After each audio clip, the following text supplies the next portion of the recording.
Itu yang bicara bukan saya, yang bicara itu forensik berdasarkan rekonstruksi juga. Sehingga kebenarannya nanti bukan kebenaran tanya Susno, bukan kebenaran katanya media, tapi kebenaran forensik yang teruji secara ilmiah. Misteri kematian Brigadir J tewas setelah ditembak Baradae belum bisa dipastikan kebenarannya. Hal ini pula yang membuat kejanggalan demi kejanggalan terkait penembakan Brigadir J di rumah Kadif Propam Irjen Verdi Sambo. Ex-Kepala Bareskrim Polri Susno Duaji ikut berkomentar soal aksi tembak-menembak menewaskan Brigadir J tersebut. Melansir dari YouTube Polisi of Polisi yang tayang pada Senin 19 Juli 2022, Susno Duaji membedah soal aksi penembakan tersebut. Di hadapan para rekan jenderal lainnya Purnawirawan, Susno Duaji menganalisa soal benarkah Brigadir J tewas ditembak.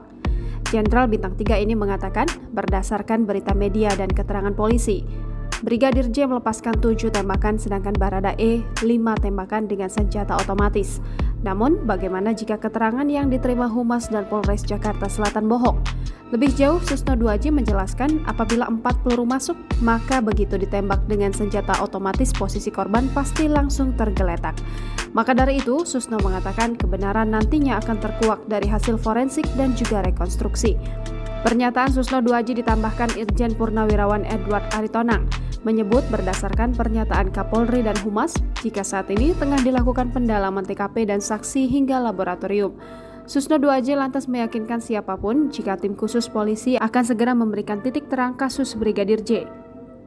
Dikatakannya kalau tim khusus yang menangani Brigadir J dan Baradae profesional.